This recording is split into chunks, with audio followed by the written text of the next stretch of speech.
Hello বন্ধুরা, আসসালামু আলাইকুম। কেমন আছেন সবাই? আশা করছি নিশ্চয়ই ভালো।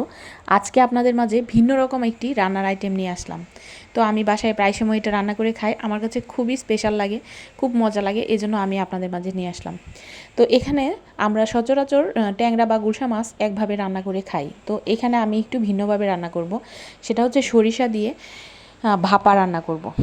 তো এর জন্য আমি সরিষা ভিজিয়ে রেখেছিলাম আগে এবং সরিষা বেটে রেখেছিলাম। সেই বাটা সরিষাটা কাটা গুলশা মাছের মধ্যে আমি দিয়ে দিচ্ছি। তো এই যে দেখতে পাচ্ছেন, এটা আমি দিয়ে দিয়েছি। এখন এর মধ্যে আমি আমরা রান্নার মধ্যে যে নর্মাল মশলাগুলো ব্যবহার করি সেগুলাই দিয়ে দিব। আপনারা যে যেমন খেতে পছন্দ করেন আপনাদের পরিমাণ মতো আপনারা দিবেন। আমরা একটু ঝাল বেশি খাই, এজন্য মরিচের গুঁড়াটা একটু বেশি দিয়েছি। মরিচ হলুদ আধা চামচ করে দিয়ে দিবেন। মরিচ 1 চামচ দিলে আধা চামচ হলুদ বা তার চেয়ে একটু কম দিবেন। আর হচ্ছে ধনে দিবেন পরিমাণ মতো, জিরের গুঁড়া দিবেন। এখানে হচ্ছে মশলাগুলো আমি দিয়ে আস্তে আস্তে করে এটা সুন্দর করে মেখে নিব। আর দিয়েছি জিরের গুঁড়া।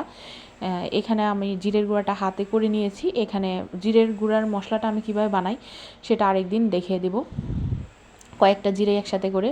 তো এখানে দিয়ে দিচ্ছি কিছু সরিষার তেল। এটার মধ্যে আরও তেল দিব আমি, কাঁচামরিচ দিচ্ছি।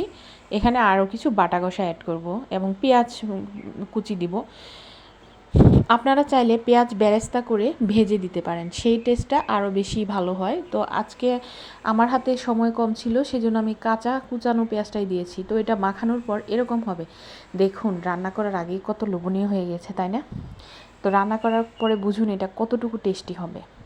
তো এর মধ্যে আমি মাছের মশলাটা মাখিয়ে যে হাতটা ধুয়েছি সেই পানিটাই আমি এখানে দিয়ে দিলাম। তো এখানে একটু পানি দিয়েছি যেন একবারে শুকিয়ে না যায়। তো আপনারা আমি প্রেশার কুকারে একটা টিফিন বক্সের মধ্যে ভরে ঢাকনা বন্ধ করে এভাবে দিয়েছি। আপনারা আপনার সুবিধা মতো দিয়ে খেয়ে নেবেন, দেখবেন কেমন হয়। ভালো থাকবেন।